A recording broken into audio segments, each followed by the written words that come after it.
certified coactive coach, emotion co-practitioner, and network marketing professional. One of the things I notice a lot as a coach for empty nesters is that it can be difficult for moms to put themselves first. They've spent so many years looking after others, and taking the time for themselves does not always come naturally. There are many things we can do to start looking after ourselves. One of the things I do is help women release emotional baggage using the emotion code.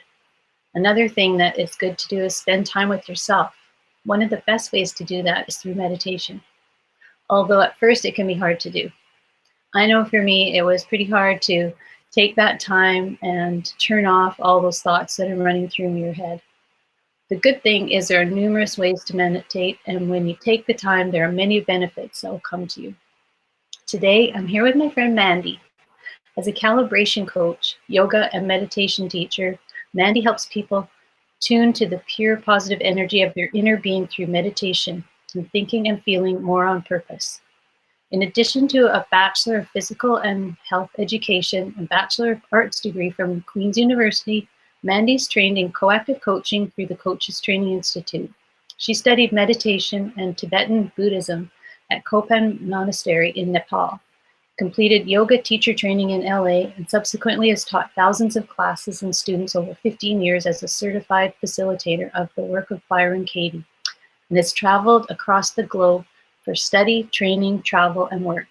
Today, Mandy's here to share her tips for meditation. And we'll bring her on. Come on in.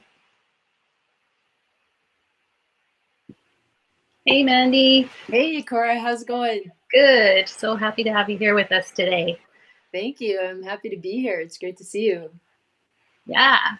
So Yeah. you can help us with the meditation. I know a lot of people talk about it. They're always wondering, is it for them?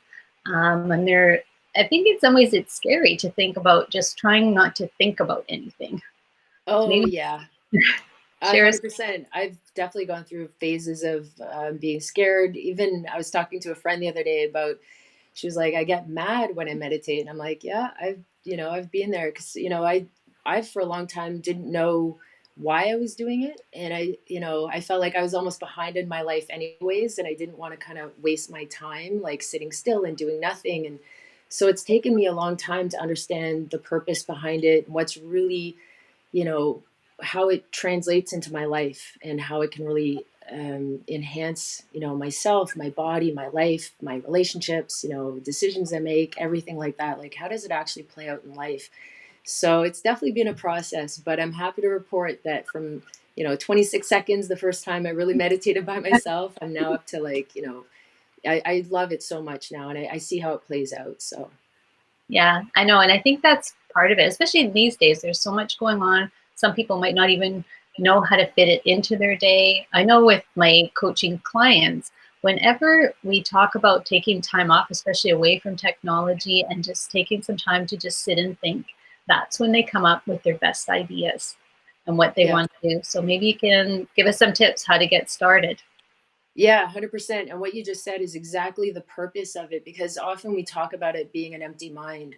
But for me, in my experience, that empty mind opens a channel to receiving inspiration. Just like you said, those ideas that come in, they feel so good.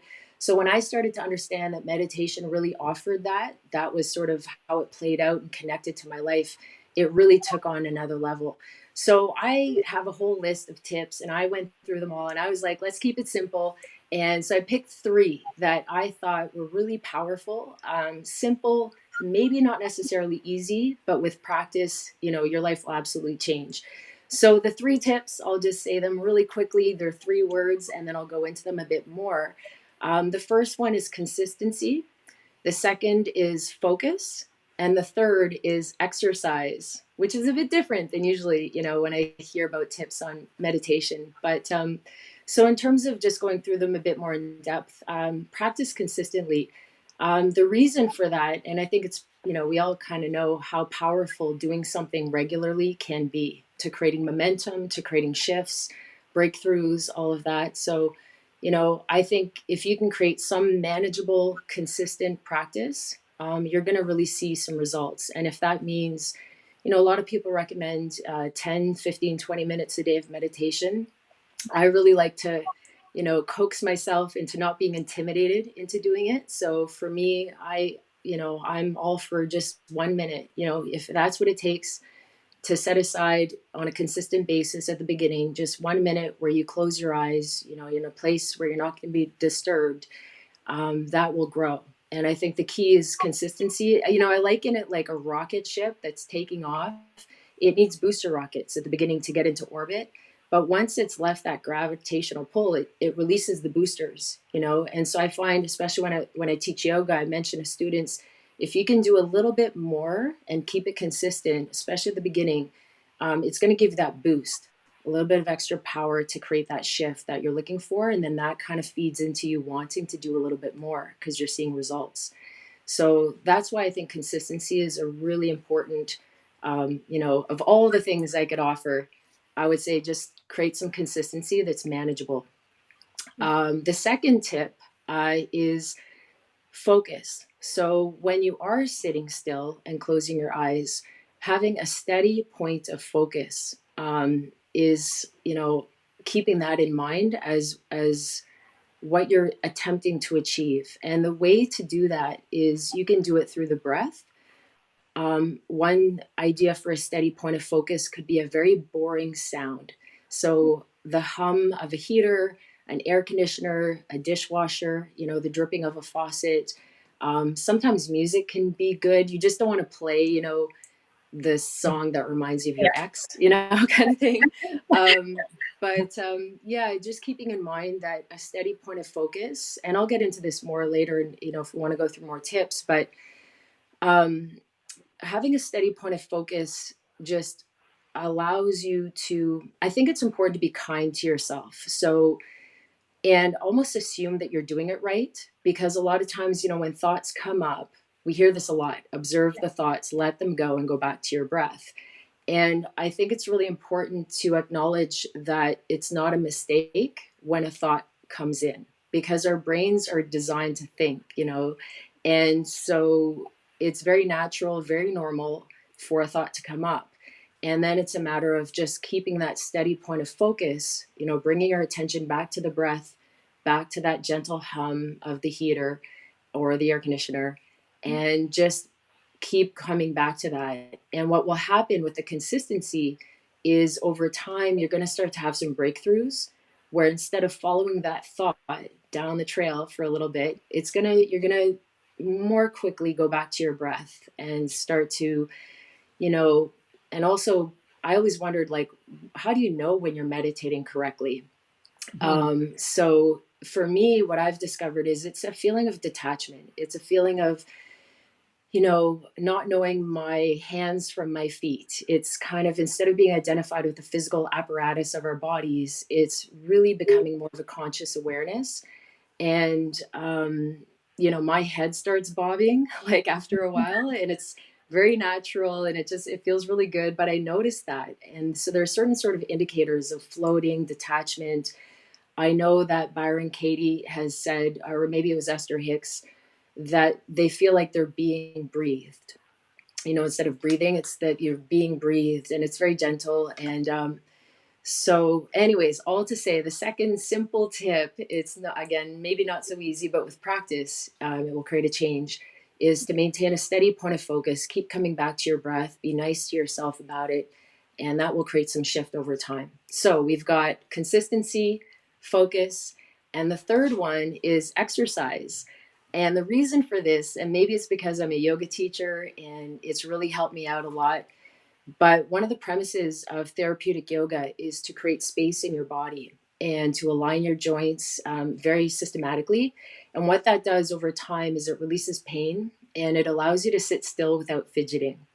And so I find, I don't hear this talked about a lot, but I really find that exercise contributes to the ability to sit still, which then allows you to focus your mind in the direction of what supports you and create an elevated emotional state on purpose.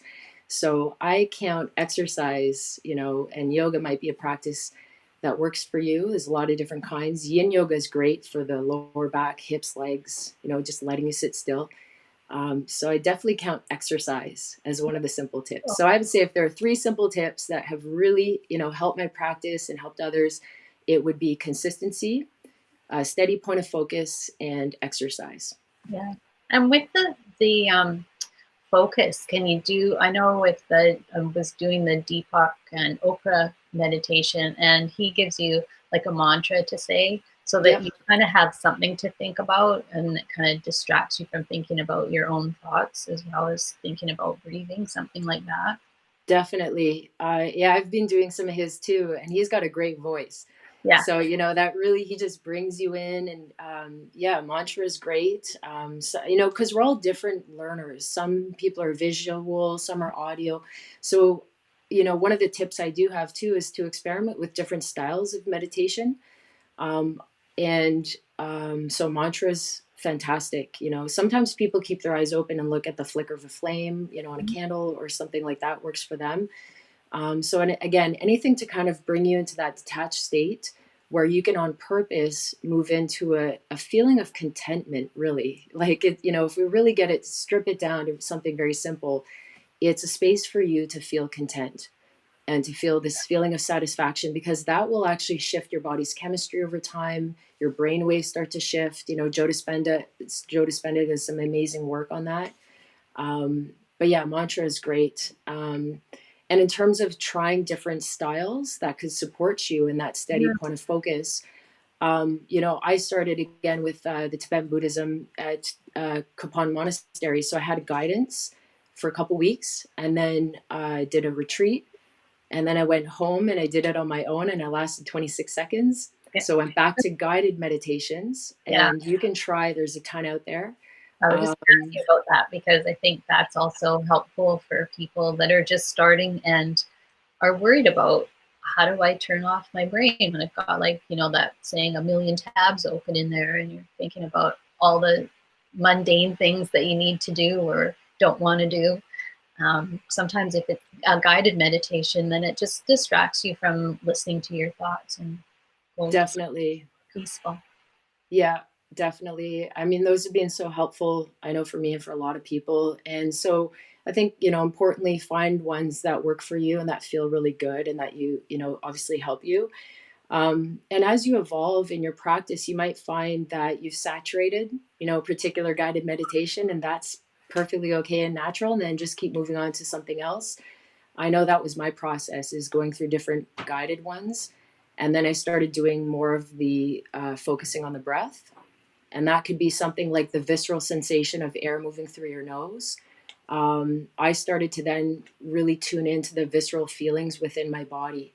And I'm fascinated by the feeling of movement and energy, within my body, and starting to feel it around myself.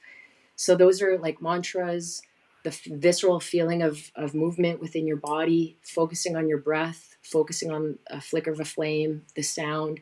There's a lot of different options for, that steady point of focus.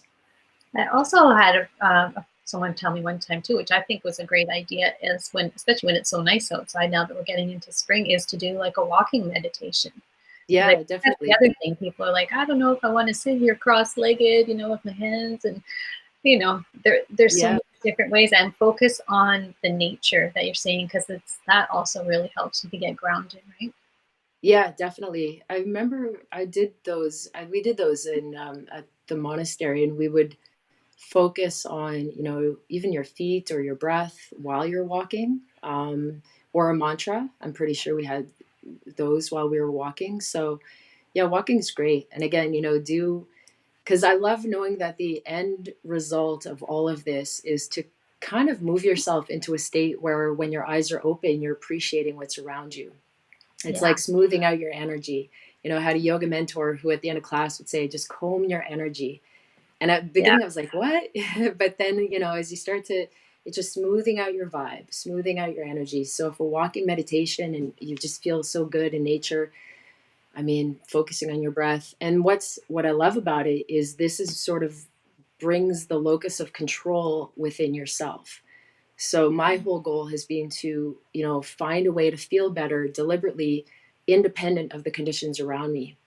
And so I love keeping that in mind, that while we're meditating, because you're mentioning like different sort of, sometimes there's different hand positions with meditation, or like I remember sitting with in a cushion, and my back was in so much pain at the monastery because we were sitting on this cushion, and I was in so much pain. So I tried that for a while, and then I just kind of surrendered, and now I sit in a comfortable chair. Yeah, so use what you have. But I think that you brought up a good point too, is about the gratitude, and especially right now with the way things are, um, we have to really take a look at being grateful for what we do have, because most of us have a lot to be grateful for, and this practice can really help us with that. Totally. I think this is a gateway to gratitude, like to appreciation. And even, when I suggest, even a minute, the minute thing could be very powerful because at the end of the day, the other day, I just was like, I'm just going to sit still, close my eyes, and think of three things I'm grateful for.